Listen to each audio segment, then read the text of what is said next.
Hey everybody, welcome back to my garden. So today I wanted to bring you along as I plant this weeping white spruce and then this emerald green arborvitae. This weeping white spruce is actually one of my favorite evergreens. You can see it has kind of a gray-green foliage. According to the tag on that one, it says that they get about 15 feet tall and 4 feet wide. I would be surprised if this guy only ever got 15 feet tall. I'm expecting a little bit closer to 20. It should stay quite narrow though. So I think it'll be perfect in this spot. You can see it's a bit of a hodgepodge now, but I'm working on adding in some more evergreens back here so that there's some more winter interest, and then more structure just generally. So these two plants are kind of the first of that. I planted some other perennials in the front of this bed last year, and then a bunch of tulips and some other things. So this bed is kind of slowly starting to take shape. This weeping white spruce is hardy down to zone 2, so it's incredibly winter hardy. Here in eastern Washington, we're in about a zone 6, so more than hardy enough for this area. And part of the reason that I selected this shrub or this tree is because it stays quite narrow. It should get tall enough to provide us some nice privacy from, you can see we're right along the fence, but it's not going to completely take over this bed, which is what I wanted. And then the emerald green arborvitae, that guy is hardy down to zone 4. They also get about 15 feet tall and 4 feet wide, maybe a little bit bigger than that. These are really easy to keep pruned down though. I'm not planning on ever letting this guy get taller than say 10 feet and only about 3 or 4 feet wide.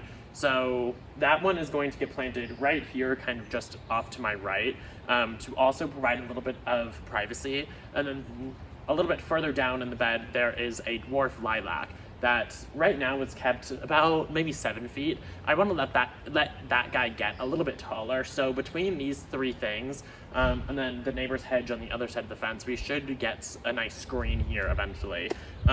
So anyway, I'm going to go ahead and get these guys planted. You can see I have a couple of things that I need to take out, a couple of grasses, and then this rose that isn't doing so well. So I'm going to get after that, and then I will come back and show you what it looks like when I'm all done.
Okay, so I got both the Arborvitae and the Spruce planted. The last thing that I need to do is come back and water them both in well.